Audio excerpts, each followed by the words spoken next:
Iya Mela.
yang itu harus diperhatikan.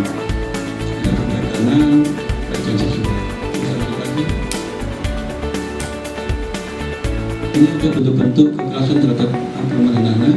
Nanti fisik kaki ini kadang nggak sampai lah di sini nggak ada kaki ini. Itu mungkin ada tetangga kita mungkin sampai emosi. Maka sebagai tetangga kita harus bisa mencegah atau mencegah hal itu karena sampai terjadi kayak gini. Sambil lagi kami juga timbul rasa ketakutan, cemas, orang banyak kan, apalagi sekarang kalau ada depletor di rumah itu buat cemas itu. Tapi di laptopnya itu abal-abal itu terjadi kalau kita nggak punya utang tapi seakan-akan kita punya utang itu kan.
kata terima kasih.